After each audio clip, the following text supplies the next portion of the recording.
Mauvin hospital में normal delivery, Caesar, बांझपन का इलाज, बच्चेदानी की गांठों के इलाज के अलावा खवातीन के जुमला अमराज के साथ साथ खवातीन और लड़कियों की जिल के अमराज, बाल झड़ना या दीगर बीमारियों के इलाज की सहूलत दस्तयाब है।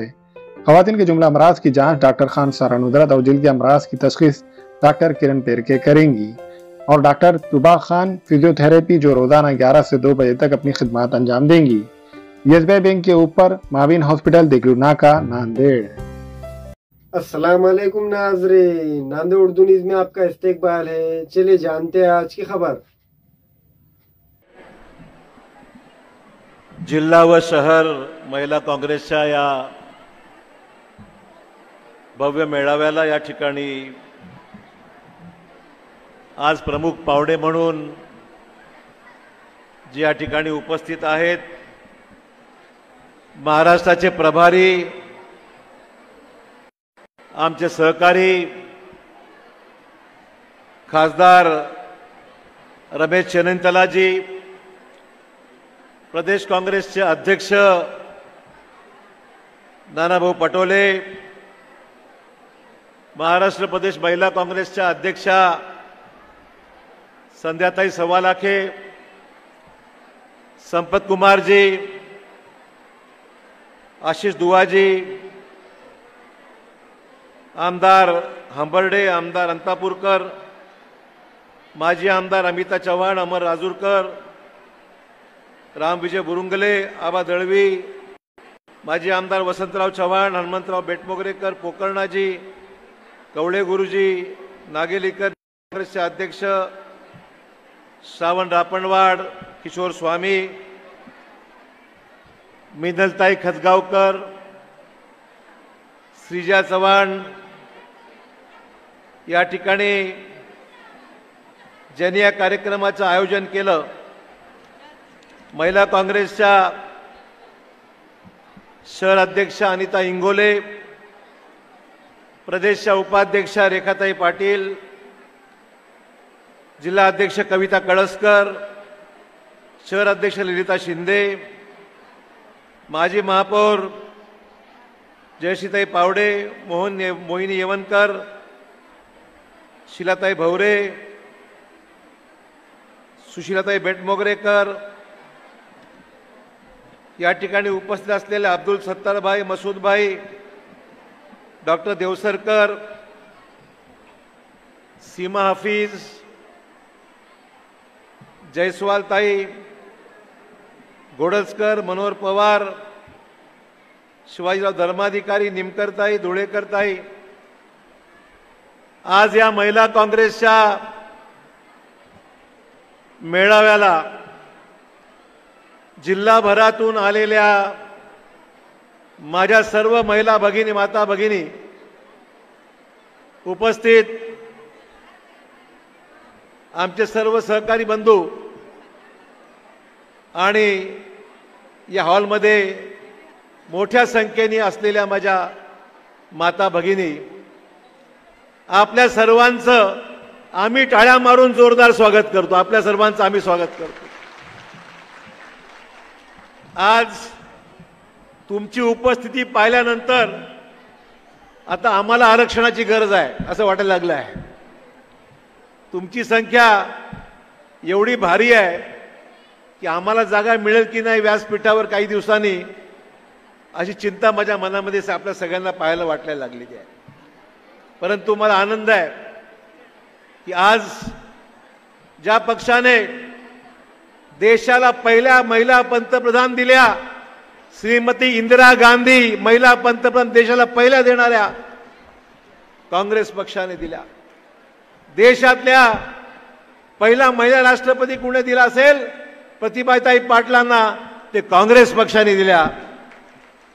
आणि म्हणून काँग्रेस पक्षाला महिलांचं सबलीकरण, महिलांना खऱ्या अर्थाने अधिकार, लोकशाहीमध्ये खऱ्या अर्थाने महिलांना त्या ठिकाणी समान संधी देण्याची भूमिका जर कोणी घेतली असेल तर प्रामुख्याने काँग्रेस पक्षाने ती या ठिकाणी घेतलेली आहे। आज महिला मतदानामध्ये 50% महिलांचा वाटा आहे, बरोबर आहे? 50% महिलांचा वाटा आहे। आणि नांदेड जिल्ह्यामध्ये 12,90,000 मतदार महिला मतदार आहे. किती? 12,90,000. नांदेड जिल्ह्यामध्ये 12,90,000 महिलांचं मतदान आहे. आणि त्यामुळे आपल्या सर्वांना इलेक्शनच्या अगोदर आणि नंतर सुद्धा जाहीर नमस्कार मी करतो या ठिकाणी. मला खात्री आहे आपल्या सर्वांना दुपारी 1 वाजल्यापासून 12:30 वाजल्यापासून या ठिकाणी आपण बसलेला त्याची मला जाणीव आहे. कार्यक्रम आपला 3 वाजता सुरू झाला. 2-2.5 तासापासून हळदी कुंकू जेवणाचा कार्यक्रम आणि म्हणून आम्ही 3 वाजता आलो. परंतु मला आनंद आहे एवढ्या मोठ्या प्रमाणावर आज आपली उपस्थिती दाखवून देते की नांदेड जिल्हा भक्कमपणे आम्ही एकत्र आहोत. आपली उपस्थिती सांगून देत आहे हम सब एक है, हम सब आपण सर्वजण भक्कमपणे ताकदीने एक मताने एकत्र येऊन या जिल्ह्यामध्ये शंकरराव चव्हाण साहेबांनी जी काँग्रेस बांधली, शंकरराव चव्हाण साहेबांच्या नेतृत्वाखाली आपल्या सर्व पूर्वजांनी ज्या पद्धतीने या जिल्ह्यामध्ये विकास घडवून आणण्याकरता प्रचंड लोकशाही मार्गाने ताकद उभी केली. आगामी काळात सुद्धा आमची नवीन पिढी, आमच्या माता भगिनी या सुद्धा मजबूतीने एकोप्याने एकत्र येऊन काळाची गरज लक्षात घेऊन आम्ही सर्वजण एकत्र राहून प्रचंड ताकद आपल्या जिल्ह्याच्या मागे आपण उभी करणार आहोत. यामध्ये माझ्या मनात तरी अजिबात शंका नाही आहे. मित्रहो, आपल्या सर्वांना माहिती आहे की 33% महिलेचा आरक्षणाचा निर्णय काँग्रेस पक्षाने घेतला. महिलांना 33% आरक्षण देण्याचा निर्णय महाराष्ट्रामध्ये तर नगरपालिका, पंचायत समित्या सगळीकडे 50% आरक्षण आहे, 50%. पण विधानसभा, लोकसभेमध्ये सुद्धा 33% आरक्षणाचा मसुदा पहिल्यांदा कोणी सुरुवात केली असेल तर काँग्रेस पक्षाने केली. आता विद्यमान केंद्र सरकारने बिल जरी पारित केलं असेल महिला आरक्षणाचं, लागू केव्हा करणार आहेत? 2029 नंतर. आपण 2024 मध्ये आहोत. 5 वर्ष तुम्हाला वाट पाहावं लागेल. अजून किती वर्ष? 5 वर्ष. आपलं सरकार असतं तर 5 वर्ष नाही, ताबडतोब आपण निर्णय घेतला असता आणि आरक्षण लागू केलं असतं. पण केंद्रातल्या विद्यमान सरकारने सांगितलं की मी आता पुरणपोळी केलेली आहे, आम्ही तुमच्या ताटामध्ये पुरणपोळी वाढलेली आहे, जेवायला मात्र 8 दिवस थांबा. काय? आम्ही तुमच्या ताटामध्ये पुरणपोळी वाढली आहे पण 8 दिवसानंतर जेवा. अशी परिस्थिती या आरक्षणाची यांनी करून ठेवलेली आहे की 2029 नंतर आज आरक्षण लागू होणार आहे. म्हणजे 5 वर्ष तुम्हाला थांबून ठेवलंय आरक्षणाचा फायदा मिळण्यापासून. मित्रहो, अनेक विषय आहेत नाना भाऊंनी आपल्यासमोर मांडलेले आहेत. सगळ्यात ज्वलंत प्रश्न आपला गॅसचा सिलेंडर महाग झाला, घरचं बजेट कोलमडलं, पेट्रोल महाग झालं, डिझेल महाग झालं. जवळ आल्या भाव कमी केले. निवडणुका संपल्या की पुन्हा पाणी घेऊन निवडणुका संपल्या की पुन्हा भाव वाढणार आहेत. ही महागाई गरिबाचं घर उद्ध्वस्त करायला निघाली आहे. सगळ्यात जास्त फटका जर कोणाला बसत असेल,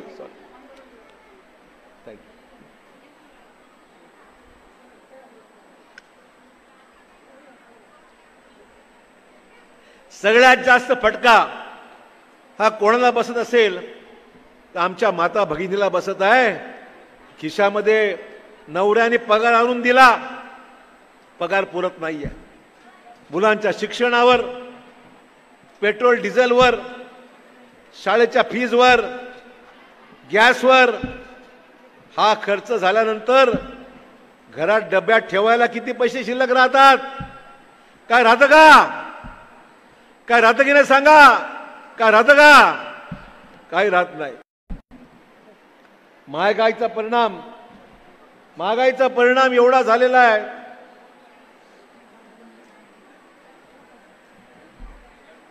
महागाईचा परिणाम एवढा झालेला आहे की आज घराचं बजेट कोलमडलेलं आहे आणि दुसरीकडे उत्पन्नात वाढ नाही, पगारात वाढ नाही, घराचं उत्पन्न आहे तेवढंच आहे, खाणारे 4 हात वाढले अजून.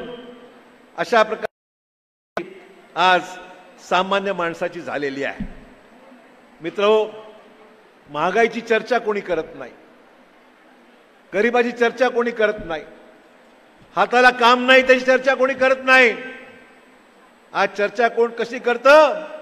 राम मंदिरचा चर्चा आपण करतो, जय श्रीराम, हरकत नाही, आपणही करतो ना, आम्ही करतो, आम्ही देवाची पूजा करतो, आम्ही सुद्धा साईबाबाची पूजा करतो, आम्ही सुद्धा रामाची चर्चा करतो. पण रामाचा वापर राजकारणाकरता आम्ही कधी केला नाही. सुप्रीम कोर्टामध्ये वाद होता, सुरू होता, मंदिर मस्जिदचा वाद चालू होता, सुप्रीम कोर्टाने निर्णय घेतला, विषय संपला. सुप्रीम कोर्टाने निर्णय घेतला, विषय संपला. पण आम्ही कधी रामाचा वापर, देवाचा वापर आमच्या मतपेटी करता आम्ही केला नाही आणि करणार नाही. आमची भूमिका स्पष्ट आहे. घरच्या आमच्या मनात राम आहे, आमच्या देवारात राम आहे. आम्हाला कुठे दुसरीकडे जायची गरज नाही. ज्याच्या मनात राम आहे त्याला मतपेटीमध्ये रामाला न्यायची गरज नाही. मला मुद्दा मी या ठिकाणी सांगितलं पाहिजे. आम्ही सर्वजण देवाला मानणारे आहोत, आहेत की नाही? आम्ही देवाला मानणारे आहोत, पूजा अर्चा करणारे आहोत, बाबासाहेब आंबेडकरांना मानणारे आहोत, रामाला मानणारे आहोत, गुरुद्वारामध्ये जाणारे आहोत, आमच्या या ठिकाणी मस्जिदीमध्ये जाणारे आहोत. परंतु आम्ही आमच्या देवाचा उपयोग राजकारणाकरता कधी केला नाही आणि करणार नाही. परंतु विद्यमान राजकारण ज्या पद्धतीने सुरू आहे ते महिलांनी विशेषतः लक्ष घातलं पाहिजे. महिला भावनिक आहेत, भावनात्मक होतात. भावनेच्या भरामध्ये आपण बाहेर रस्त्यावर येऊन गर्दी करतो, तेवढ्यापुरती तेवढं ठीक आहे. पण जिकडे मतपेटीचा प्रश्न येतो तर आपल्या समस्या, आपली बेरोजगारी, आपली महागाई, आपले प्रश्न, आपलं कुटुंब, याचा विचार कोण करतंय? याचा विचार जो करेल त्याला मदत केली पाहिजे, ही आमची भूमिका असली पाहिजे. मित्रहो, हे मला आवर्जून या ठिकाणी आमच्या महिला भगिनींना सांगायचं आहे. आज आपण या सगळ्या गोष्टीचा विचार नाही केला तर आपल्याला फार मोठ्या मित्र आमच्या भगिनींना पुढे जावं लागेल. काँग्रेसने राष्ट्रीय अन्न सुरक्षा कायदा आला, गरिबाला स्वस्तामध्ये गहू, स्वस्तामध्ये तांदूळ, स्वस्तामध्ये शिधा देण्याचं काम कोणी केलं असेल तर मनमोहन सिंग साहेबांच्या सरकारच्या काळामध्ये काही निर्णय झाले. सोनिया गांधींनी राईट टू फूड, अन्नधान्याचा अधिकार सोनिया गांधींच्या आग्रहामुळे देण्यात आला. आपल्याला माहितीचा अधिकाराचा कायदा हा काँग्रेस पक्षाने दिला. राजीव गांधी जीवनदायी योजना, महाराष्ट्रामध्ये आज जी योजना महात्मा ज्योतिबा फुलेंच्या नावाने नाव बदलून करण्यात आली, ती राज्याचा मी मुख्यमंत्री असताना राज्यामध्ये योजना, जीवनदायी योजना आणली की ज्याच्यामुळे गरिबाला विनामूल्य एकाही पैशाचा खर्च न होता हॉस्पिटलमध्ये जाऊन ट्रीटमेंट घेण्यासंदर्भामध्ये, औषध उपचार करण्याकरता निर्णय घेतला असेल तर राज्याचा मुख्यमंत्री म्हणून मी घेतला, हे सांगण्यात मला अभिमान आहे. मित्र, मला मुद्दाम सांगितलं.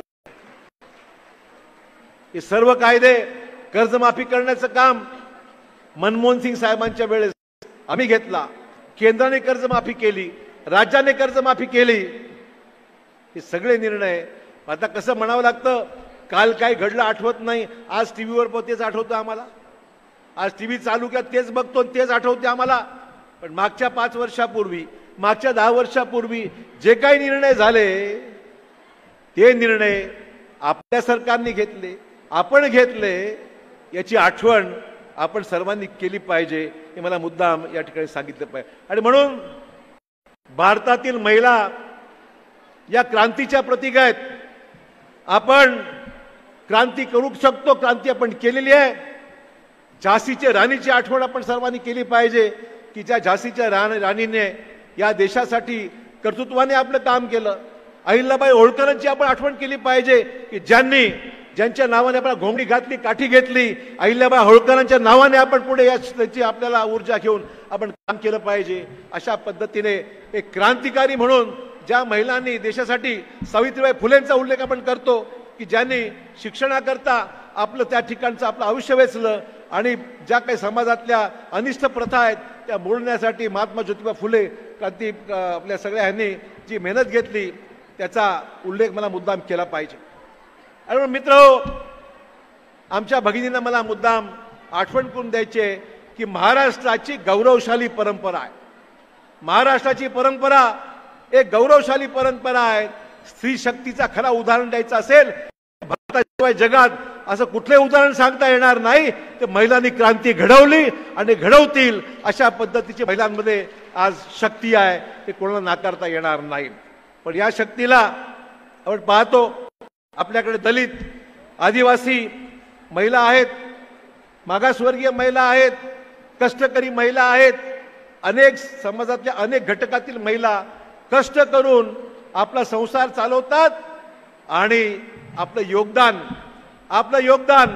आपल्या जीवनामध्ये ज्या गोष्टीमुळे आमूलाग्र बदल घडतायत, काही नुकसान होतंय, काही त्रास होतोय, ते व्यक्त करायचं असेल तर मतपेटीमध्ये आपल्याला व्यक्त करावं लागेल. आणि त्याकरता तुम्हाला आम्हाला संघटित व्हावं लागेल. लक्षात ठेवा, संघटित झाल्याशिवाय आपल्याला कोणी विचारणार नाही की त्याच्या मागची सर्वांची भूमिका आहे. इंदिरा गांधींनी या देशाचं नेतृत्व केलं. एक कणखर नेतृत्व या देशाला होतं. इंदिरा अम्मा म्हणून आपण त्यांना ओळखायचो. इंदिरा गांधींचं उदाहरण देशामध्ये सर्वत्र आहे. एक आयर्न लेडी म्हणून ज्यांना ओळखायचे की ज्या इंदिरा गांधींनी या देशाचं परदेशामध्ये आंतरराष्ट्रीय पातळीवर सुद्धा ज्यांनी पाकिस्तानला नमवलं. बांगलादेशाची निर्मिती इंदिराजी गांधींच्यामुळे शक्य झाली. त्या इंदिराजींचं नेतृत्व हा देश कधी विसरू शकणार नाही. सांगायचं तात्पर्य एवढंच आहे की ज्या देशाला इंदिरा गांधींची परंपरा आहे त्या देशाने महिलांच्या सबलीकरणाकरता, महिलांच्या सशक्तीकरणाकरता, महिलांना मदत करण्याकरता, महिलांना मुख्य प्रवाहामध्ये आणण्याकरता भारताने, विशेषतः काँग्रेस पक्षाने कधीही काही कमतरता भासू दिली नाही. आज केवळ राजकीय क्षेत्रात नाही, सामाजिक क्षेत्रामध्ये उत्तम काम करणाऱ्या महिला आहेत. व्यवसायामध्ये, उद्योगामध्ये चांगल्या पुढाकार घेऊन करणाऱ्या चांगल्या महिला आज नेतृत्व करत आहेत, बिझनेस करत आहेत, व्यवसाय करत आहेत, उद्योग करत आहेत, इंडस्ट्री आहेत. चांगलं काम करणाऱ्या असंख्य महिला आहेत. शास्त्रज्ञ आहेत, शिक्षक आहेत, टीचिंग प्रोफेशनमध्ये आहेत, डॉक्टर आहेत. आपण आपल्या सर्वांच्या परिश्रमाने आपल्या मुलींना आपण घडवतात. आपल्या मुलींना स्वतःच्या पायावर उभं करून आपण पुढे नेत आहात. आणि मुला मुलीमध्ये कधी फरक न करता आपण आपल्या मुलींचं उत्तम शिक्षण देऊन या देशाच्या गौरवशाली इतिहासामध्ये, या देशाच्या गौरवशाली परंपरेमध्ये आपण महिलांना एक महत्त्वाचं स्थान आपल्या सर्वांच्या कष्टातून, आज आम्ही सांगतो म्हणून नाही, तुमच्या सर्वांच्या कष्टातून पुढची पिढी घडवण्याची जिम्मेदारी आज तुमच्या हातामध्ये आहे. ही पुढची पिढी स्वतःच्या स्वखुशीने जगता आलं पाहिजे, मोकळं बोलता आलं पाहिजे, मोकळ्या वातावरणात राहता आलं पाहिजे. आणि सर्वात महत्त्वाचं म्हणजे देशाच्या बद्दल अभिमान आमच्या सर्वांचा आहे. भारत माता की, भारत माता की, भारत माता की. आपल्या देशाबद्दल आपल्या सर्वांना अभिमान आहे. आपल्या सर्व तडजोड कोणाचीच नाही आहे. ही कुठली मक्तेदारी कुठल्या एका पक्षाची नाही आहे, कोणाची नाही आहे. ही तुम्ही सर्वांनी आपला देश घडवला. काँग्रेस पक्षाने नेतृत्व दिलं आणि त्या नेतृत्वाच्या माध्यमातून या देशामध्ये महिला सक्षमीकरणाचा निर्णय या इंदिरा गांधींच्या सुरुवातीपासून ते आजपर्यंत सोनिया गांधींपर्यंत आपण पाहतोय. अतिशय आज प्रियंका गांधी सुद्धा मोठ्या कष्टाने काम करत आहेत, हिमतीने मैदानामध्ये उतरल्या आहेत. कुठे इलेक्शनमध्ये निवडून आलो पराभूत झालो ते मागे हटल्या नाहीत. अशा प्रकारचं नेतृत्व आज आपल्या सर्व या नेतृत्वाने या देशाला दिलं आहे. इंदिरा गांधींना तर इंदिरा अम्मा म्हणून लोक ओळखायचे, इंदिरा गांधींना इंदिरा अम्मा म्हणून ओळखायचे. आणि आज रमेश चेन्नितला ज्या ठिकाणून आले ते केरळामधले आहेत. त्या केरळामध्ये सुद्धा आज राजीव गांधी निवडून येतात, ते यांच्याच राज्यातून येतात, केरळामधून वायनाडमधून निवडून येतात. याची मला मुद्दाम आठवण करून दिली पाहिजे. त्यामुळे दक्षिण भारत, महाराष्ट्र, उत्तर भारत, नॉर्थ, उत्तर दक्षिण पूर्व पश्चिम या सगळ्या क्षेत्रामध्ये एक काँग्रेसचं प्रचंड नेटवर्क आहे. काँग्रेसची विचारधारा असणारा मोठा वर्ग आहे. आणि या वर्गाला खऱ्या अर्थाने दिशा देण्याचं काम, या वर्गाला खऱ्या अर्थाने ऊर्जा देण्याचं काम हे काँग्रेस नेतृत्वाने नेहमी केलेलं आहे. हे मला मुद्दाम या ठिकाणी आवर्जून सांगितलं पाहिजे. माझी अपेक्षा एवढीच आहे, आज तुम्हाला इथे आल्यानंतर तिळगुळ घ्या आणि गोड बोला सांगितलं असेल ना. माझं पण तुम्हाला एवढंच म्हणणं आहे की तिळगुळ घ्या आणि गोड बोला, पण गोड नुसतं बोलू नका, काम पण गोड करा, अशी अपेक्षा माझी आपल्या सर्वांकडून आहे. कारण की आज आपण एकत्र मकर संक्रांतीच्या या सगळ्या सणाच्या पार्श्वभूमीवर एकत्र झालेलो आहोत. मला खात्री आहे, पूर्ण विश्वास आहे, मला खात्री आहे, पूर्ण विश्वास आहे की आपण जे करत आहात, आज मोबाईल एक फार मोठं साधन झालेलं आहे. या मोबाईलवर फक्त आता चांगलं जेवण कसं करायचं त्याची रेसिपी पाहू नका, या मोबाईलवर फक्त सिनेमा किंवा रील पाहू नका, या मोबाईलवर फक्त उत्तम जेवण कसं करायचं आहे हे पाहू नका. या मोबाईलमध्ये खरं काय आणि खोटं काय हे समजणे इतपत आपल्या महिलांना कळतंय, मला मुद्दाम सांगायचं आहे. आणि त्यामुळे आगामी काळामध्ये सोशल मीडियाचं महत्त्व लक्ष देऊन या सोशल मीडियावर तुमचं मत व्यक्त केलं पाहिजे. तुम्ही खोटे नाटे काही गोष्टी चाललेल्या आहेत सोशल मीडियावर रोज माझ्या विरोधात, तुमच्या विरोधात, तालुक्याच्या विरोधामध्ये, राज्याच्या विरोधामध्ये काही ना काही रोज काहीतरी चालू असते. पण म्हणून मला मुद्दाम सांगायचं माझ्या महिला भगिनींना, सोशल मीडिया आपण वापरताय की हात वर करा, किती वापरता सोशल मीडिया, किती जण मोबाईलवर वापरता सोशल मीडिया, किती वापरता ते वापरता की नाही वापरता कोणी.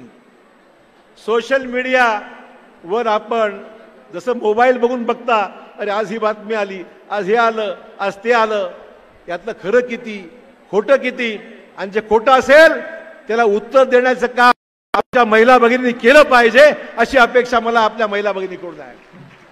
कारण की फक्त टीव्ही बघायला, फिल्म बघायला, रेसिपी बघायला, जेवण कसं करायचं हे बघायला याच्यापुरती मर्यादित न राहता आपल्याला या मोबाईलचा उपयोग आपले विचार व्यक्त करण्याकरता, काही चुकीचं चाललंय ते खोडून काढण्याकरता, आणि आपला जो विरोध करत असेल त्याला उत्तर देण्याचं काम या मोबाईलच्या माध्यमातून आपण सर्वांनी केलं पाहिजे, हे मला मुद्दाम या ठिकाणी आवर्जून सांगायचं मित्र. आणि त्यामुळे हे सगळे विषय मी मुद्दाम आपल्यासमोर याकरता मांडले. आज टेक्नॉलॉजी बदलत आहे. आज आपण पाहतोय मोबाईलचा वापर जास्त सुरू आहे, इंटरनेटचा वापर सुरू आहे. मुलं सुद्धा टीव्हीवर घेऊन मोबाईल वापरल्याशिवाय मुलं घराच्या बाहेर जात नाहीत. त्यामुळे माहिती तंत्रज्ञानाचा खरा फायदा हा आपल्या माध्यमातून जे खरं आहे, जो प्रचार तुम्हाला करायचा आहे त्या प्रचाराच्या माध्यमातून लोकांपर्यंत खरी बाजू सांगण्याचं काम तुम्ही आगामी काळात केलं पाहिजे, अशी अपेक्षा मला आपल्याकडून जरूर आहे मित्रो. आणि त्यामुळे या ठिकाणी आपल्या अधिक वेळ मी घेणार नाही, पण आपल्या सर्वांचं मी या ठिकाणी जोरदारपणे स्वागत करतो आणि अपेक्षा करतो. आपले पाहुणे या ठिकाणी चेन्नितलाजी आलेले आहेत, नाना पटोले आलेले आहेत, जोरदार टाळ्या त्यांच्यासाठी या ठिकाणी झाल्या पाहिजेत, अजून जोरदार झाल्या पाहिजेत. ते लातूरला जाणार आहेत, लातूरला टाळ्या गेल्या पाहिजेत. तुमच्या नांदेडला कसा जोरदार कार्यक्रम झाला. आणि 1.25 लाख ताई चिंता करू नका, सरकार आपलं आलं, नांदेड यवतमाळचा रस्ता 1 तासात कंप्लीट करून, चिंता करू नका. त्यामुळे नांदेड, विदर्भ आणि मराठवाडा हे वेगळे आम्ही कधी मानत नाही. विदर्भाचे प्रश्न, मराठवाड्याचे प्रश्न, अरे नांदेड़ शहर को हमने खूबसूरत बना दिया. यवतमाळ के लिए भी हम कुछ कम नहीं करेंगे, चिंता करू नका. तुमच्या आमच्या भावना एकच आहेत, तुमच्या आमच्या समस्या एक आहेत, तुमच्या आमच्या अनुशेषाचे विषय एक आहेत. विदर्भ आणि मराठवाडा यासाठी संयुक्त आम्ही एकत्र येऊन विकासाच्या कामाला हातभार लावू. आपल्या सर्वांचं मी मनापासून धन्यवाद मानतो आणि अपेक्षा करतो आपल्याला पुन्हा भेटायचं आहे.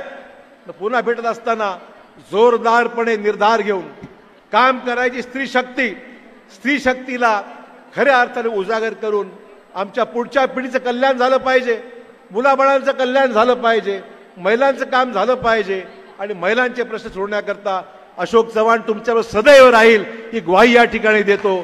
आपल्या सर्वांचे आभार मानतो. जय हिंद, जय महाराष्ट्र. इंडिया के नंबर 1 एम्स दिल्ली हॉस्पिटल से तालीमी याफ्ता डॉक्टर वसीम मुलानी दिल के बाईपास सर्जरी के माहिर डॉक्टर है. बच्चों और बड़ों के दिल के तमाम किस्म के ऑपरेशन के माहिर डॉक्टर है, जो अपनी खिदमत गंगा हॉस्पिटल वाड़िया फैक्ट्री शिवाजी नगर में अंजाम दे रहे हैं. इन ऑपरेशन के लिए मरीजों को नांदेड़ से बाहर जाने की जरूरत नहीं. अब ये ऑपरेशन डॉक्टर वसीम के जरिए गंगा हॉस्पिटल में होंगे. हमारे यहाँ फर्नीचर, पलंग, सिंगारदान, सोफा सेट, अलमारी, डाइनिंग टेबल, कंप्यूटर टेबल और दीगर कंपनियों के फर्नीचर दस्तयाब है.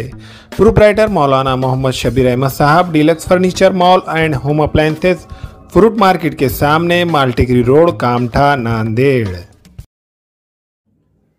अस्सलाम वालेकुम, मैं अखिल मिर्जा. हमें उम्मीद है कि आपको हमारा चैनल अच्छा लगता होगा. लेटेस्ट न्यूज अपडेट के लिए देखते रहे नांदेड़ उर्दू न्यूज, और न्यूज के पसंद आने पर लाइक, शेयर और सब्सक्राइब करना ना भूलें.